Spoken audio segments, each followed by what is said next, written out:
prophets of the great millstone, man, the Most High is going to get every one of you. We're the number. Yohana ain't the guy that was set up, the only guy set up to fulfill this position. Give me the scripture where it says, and there shall come a general, and the people shall gather to him. There ain't no scripture on that, man. Okay, it says here, all right, it says, and Joshua said unto Achan, my son, give, I pray thee, glory to the Most High, the power of Israel, and make confession unto him, and tell me now what thou hast done, hide it not from me. Because I don't want to read the whole story, but basically when they went out to war, he saw he's going to explain it, but he's going to explain it in the next verse. But you can go back to another key verse, because I didn't want to jump around. It says, said, hide it not from me, right? 20th verse.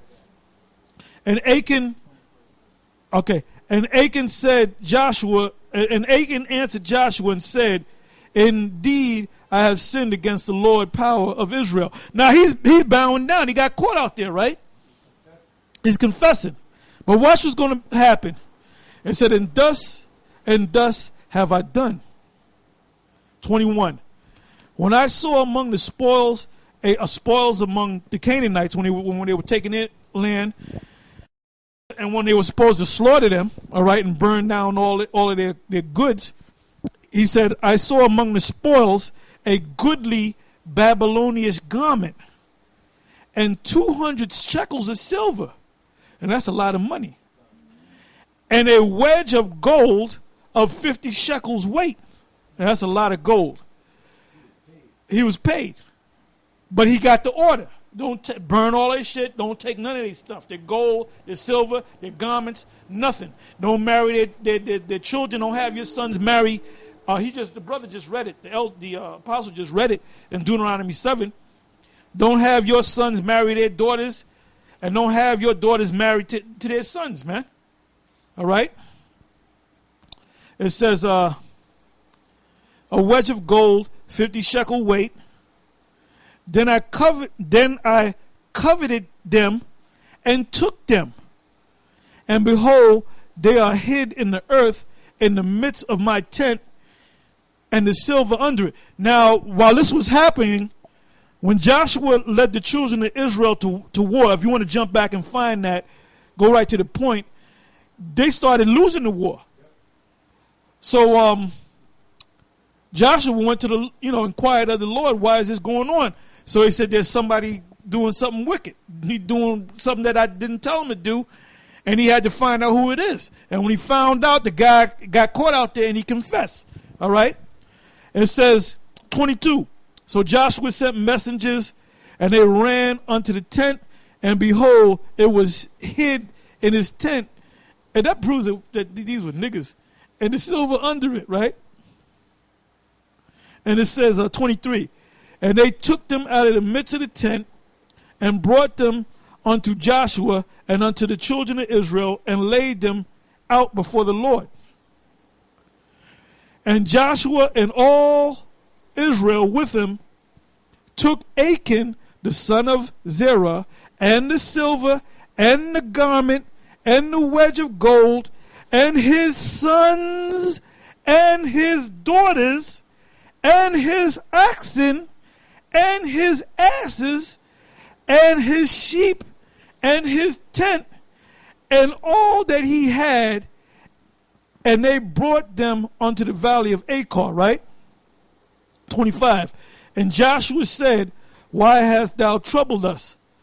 The Most High shall trouble thee this day.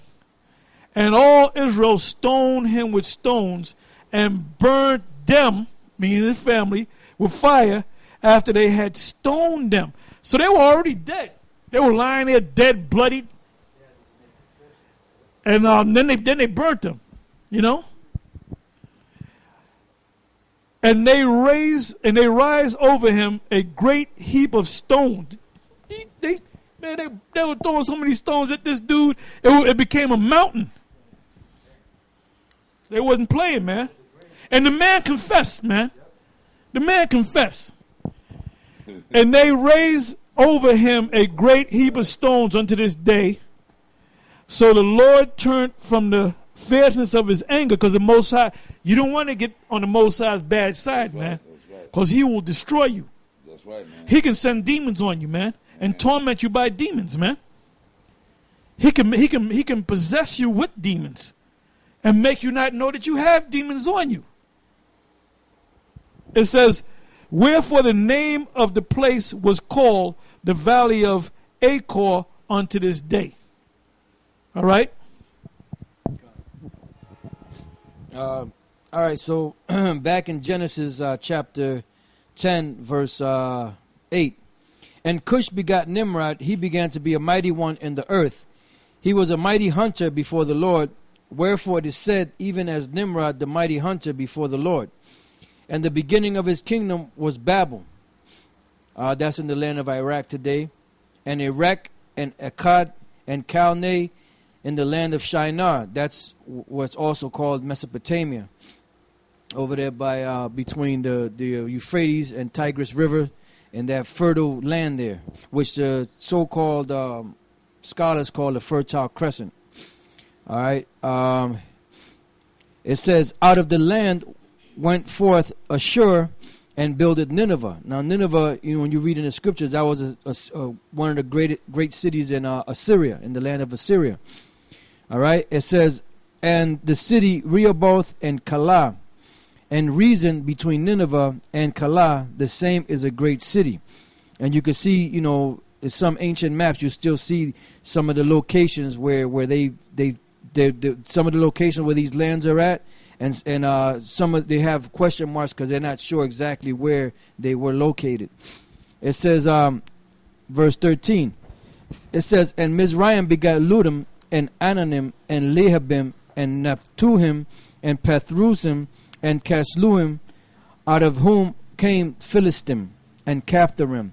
Now Philistim is where you get the Philistines from, and these are like one of the arch enemies of Israel at that time. During the time of Saul, King David, and yeah, they're living today. They're the people of Sudan, the ones that have not been mixed. Because if you go to Sudan, you got like caramel colored, light skinned, with straight hair, Africans. I mean, black Africans. But then you got the super dark, crispy, black, tall Africans.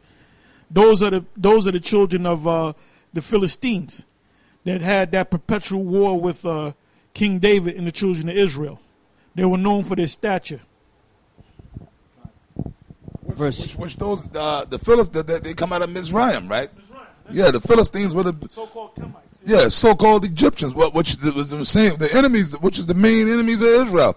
And the scriptures are our arch enemies, because we were beefing with them back when they had us in captivity, Mizraim, and then later on we still had continual wars with them. King David, the Philistines, man, which is the so-called Egyptians. Okay. Verse 15.